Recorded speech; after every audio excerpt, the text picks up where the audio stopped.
Imaginez un instant que tout ait été différent, que lors du conseil d'Elrond, au lieu de décider de détruire l'anneau dans les flammes du mont du destin, quelqu'un ait proposé une solution plus simple, plus rapide. Le jeter dans l'océan, l'engloutir sous des vagues infinies, là où personne ne pourrait jamais le retrouver. Une fin définitive, du moins en apparence.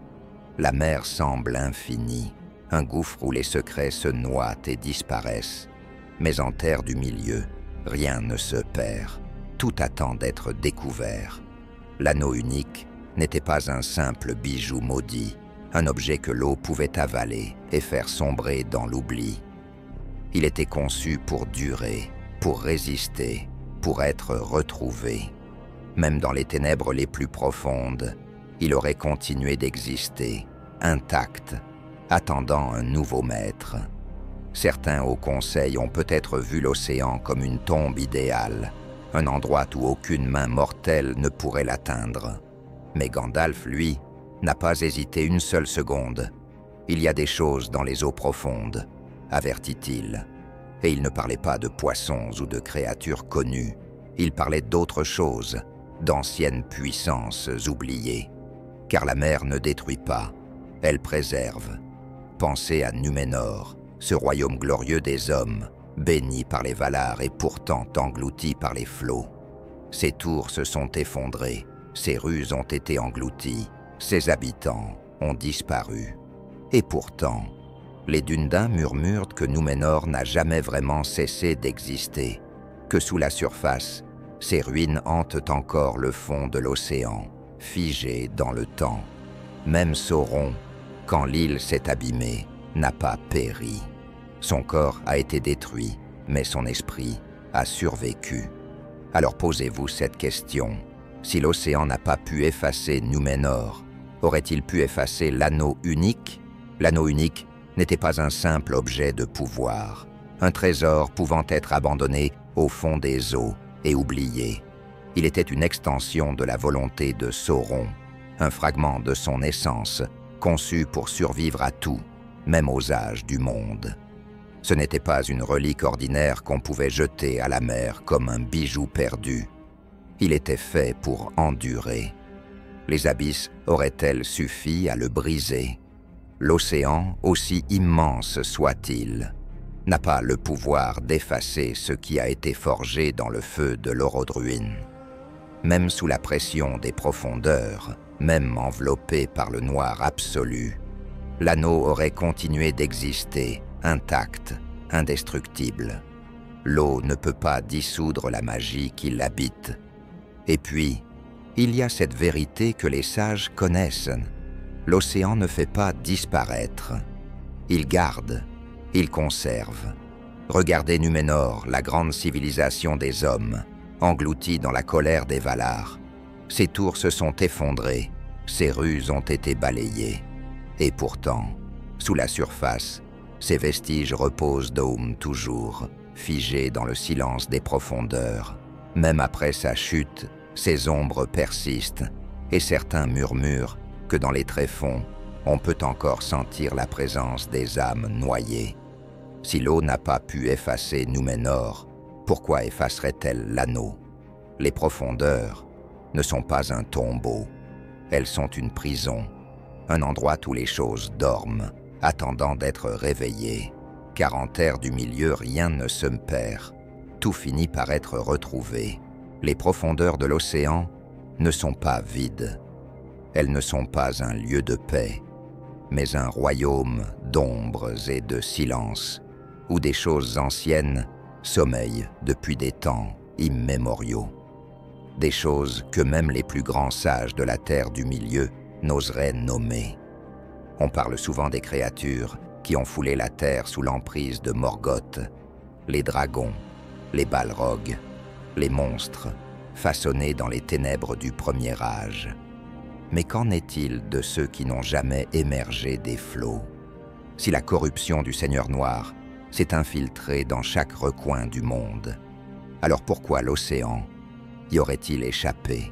Sous les montagnes, dans les lacs cachés, des êtres innommables subsistent, Le guetteur de l'eau, ce monstre qui a attaqué la communauté aux portes de la Moria, n'était pas un simple animal. Il ne s'en est pas pris au groupe, au hasard. Il savait, il sentait la présence de l'anneau. Et si une telle horreur pouvait exister dans un simple lac, qu'imaginer des abîmes sans fond, des océans? Dans l'obscurité totale, loin des regards des mortels, qu'y a-t-il d'autre? Des serpents marins assez vastes pour engloutir des navires entiers.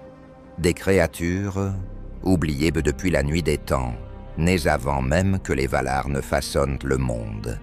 Et si l'anneau, plutôt que d'être perdu à jamais, était tombé entre les griffes de quelque chose de bien pire que Sauron, une chose qui n'a ni forme ni visage, mais qui écoute et qui attend. L'anneau unique ne restait jamais perdu. Il appelait, il murmurait, il guidait ceux qui pouvaient l'entendre.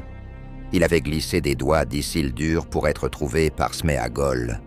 Il avait traîné dans l'obscurité sous les monts brumeux, patientant des siècles, attendant celui qui le porterait à nouveau. Il voulait être retrouvé, toujours. Si on l'avait jeté dans l'océan, aurait-il sombré dans l'oubli? Aurait-il simplement reposé sur le sable froid des abysses, immobile et inoffensif? Rien n'est moins sûr. L'anneau possédait une volonté propre, une intelligence malveillante, une voix qui ne s'éteignait jamais. Il aurait appelé, pas un homme, pas un elfe, pas un nain, mais quelque chose d'autre. Dans les profondeurs, où aucun rayon de soleil ne perce, où seuls les plus anciens êtres du monde existent encore, le murmure de l'anneau aurait trouvé une oreille attentive. Un esprit aussi ancien que lui, tapi dans l'ombre des eaux noires, figé dans une attente silencieuse, une entité sans nom, né avant même que les peuples de la terre du milieu ne foulent le sol, un être dont l'existence n'a jamais été consignée dans les récits des sages. Car si l'anneau pouvait corrompre les rois, les guerriers et les mages, que ferait-il entre les griffes d'une créature que personne n'a jamais osé affronter?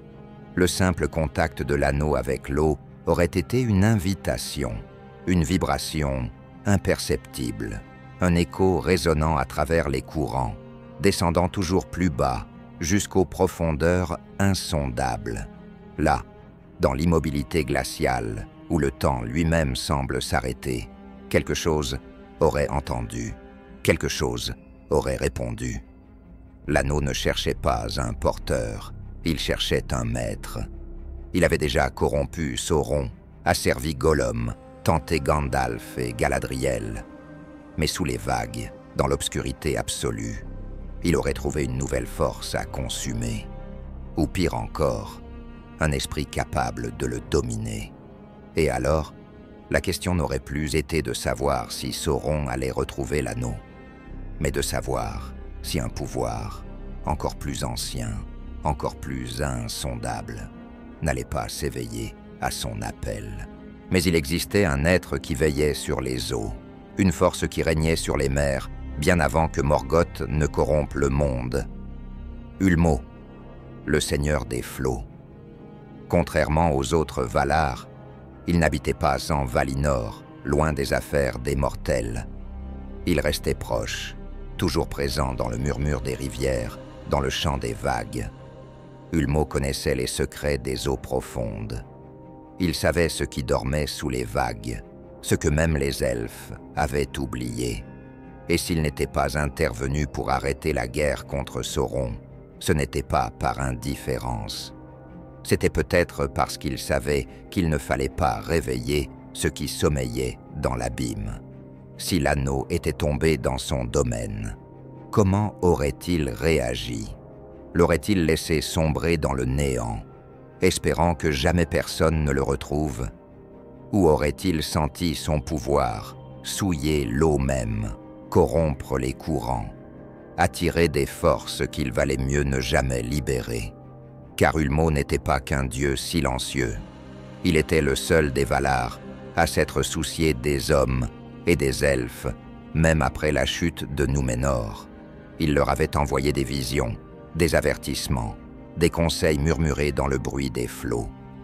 Il avait sauvé les enfants d'Ilúvatar à de nombreuses reprises, guidant leur destinée sans jamais se montrer.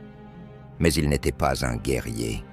Il n'avait jamais levé la main, contre Morgoth ni contre Sauron. Pourquoi? Était-ce parce qu'il en était incapable? Ou bien parce qu'il savait qu'un conflit direct avec les forces du mal pourrait provoquer un désastre encore plus grand? Si l'anneau avait sombré dans les profondeurs, Ulmo aurait-il pu empêcher ce qui viendrait ensuite? Ou comme tous les autres, aurait-il assisté, impuissant, à l'éveil d'un mal que même les Valar ne pouvaient contrôler? Si Ulmo avait choisi d'agir, il ne l'aurait pas fait comme les hommes ou les elfes l'auraient espéré. Il n'aurait pas envoyé de champion, ni levé d'armée contre Sauron. Son courroux ne prenait pas la forme d'une épée ou d'un feu vengeur. Il était l'océan. Et si Ulmo avait décidé d'empêcher l'anneau de corrompre ses eaux, sa réponse aurait été un déferlement de vagues, un déluge si vaste qu'aucun royaume n'aurait pu y échapper. Les rivières auraient débordé, les flots auraient englouti les plaines, et une tempête telle que la terre du milieu n'en avait jamais connue aurait balayé les terres. Mordor aurait disparu sous un océan furieux, enseveli comme Númenor avant lui. Barad-dûr, la forteresse du Seigneur des Ténèbres, aurait été brisée en 1000 morceaux, ses pierres emportées au fond des eaux. Les armées de Sauron n'auraient pas eu le temps de fuir. Les orques, les trolls, les Nazgûl eux-mêmes auraient été arrachés à la terre et précipités dans l'abîme sans espoir de retour. Mais une telle colère ne se serait pas arrêtée aux frontières du Mordor. Les flots n'obéissaient pas aux désirs des mortels. Ils ne faisaient pas la différence entre l'ennemi et l'allié. Gondor, Rohan, les forêts elfiques, même les montagnes des nains. Rien n'aurait été épargné. La terre du milieu elle-même aurait été remodelée par la puissance des eaux. Et Sauron, son corps aurait été anéanti, sa forteresse écrasée sous les vagues. Mais tant que l'anneau survivait, il aurait attendu, comme il l'avait toujours fait. Peut-être aurait-il fui sous les eaux, cherchant à retrouver son précieux artefact dans l'obscurité liquide, prenant une forme nouvelle, devenant une ombre dans l'abîme, un seigneur des ténèbres des profondeurs, ou peut-être, dans cette vaste destruction, quelque chose d'encore pire se serait éveillé. Un être ancien, oublié même des Valar, aurait pu entendre l'appel de l'anneau et répondre. Un maître que ni les hommes ni les elfes ne pourraient combattre. Une force née dans le silence des abysses, au-delà de la compréhension des vivants. Les Valar avaient déjà détruit des mondes avant. Lorsqu'ils avaient renversé Morgoth, ils avaient rasé des continents entiers, brisé des montagnes, fait sombrer des terres sous les eaux. Quand Númenor s'était rebellé, ils l'avaient englouti sans hésiter. À chaque fois, la victoire s'était accompagnée d'une destruction totale. Si Ulmo avait levé la main contre l'anneau, la terre du milieu aurait-elle pu survivre à son intervention? Ou bien aurait-elle subi le sort de Númenor et de Beleriand, avant elle, balayée par la colère des dieux, effacée de l'histoire? Car les Valar n'étaient pas des sauveurs. Ils n'étaient pas des rois bienveillants venus guider les peuples libres vers la paix. Lorsqu'ils frappaient, ils remodelaient le monde sans se soucier de ceux qui y vivaient. Si Ulmo avait agi, ce n'aurait pas été pour sauver la terre du milieu, mais pour la purifier, au prix de tout ce qui s'y trouvait. Le Conseil d'Elrond avait fait le bon choix, pas parce qu'il craignait l'océan, ni parce qu'il doutait de la puissance d'Ulmo, mais parce qu'il comprenait une vérité essentielle. L'anneau unique ne pouvait pas être caché, ni enfermé, ni oublié. Il devait être détruit. Le destin de la terre du milieu n'était pas entre les mains des dieux, ni des flots insondables qui gardaient les secrets du monde. Ce n'était pas Ulmo, ni Manwë, ni aucun autre des Valar qui pouvait mettre fin à la menace de Sauron. Ce fardeau appartenait au peuple libre, à ceux qui avaient souffert sous l'ombre de l'anneau et qui devaient, par leur propre courage, le réduire en cendres. Si l'anneau avait été jeté dans l'océan, la guerre aurait peut-être pris fin. Pour un temps, Gondor aurait tenu, Rohan aurait survécu, la vie aurait continué. Mais l'anneau aurait patienté. Il aurait murmuré dans l'obscurité, attendant une main pour le ramasser, un esprit pour l'écouter. Sauron aurait pu disparaître, ou quelque chose d'encore pire aurait pu s'éveiller à son appel. Il n'y avait qu'une seule issue, un seul moyen de briser cette malédiction, le feu, le même feu qui lui avait donné naissance. L'anneau devait être anéanti par ceux qui l'avaient tenté de détruire. Le conseil d'Elrond l'avait compris. Pas de raccourci, pas de solution facile, juste un chemin de souffrance et de sacrifice, mais le seul qui garantissait que l'anneau ne referait jamais surface. Car certaines choses ne doivent pas être cachées. Certaines choses ne doivent pas être oubliées. Certaines choses doivent cesser d'exister.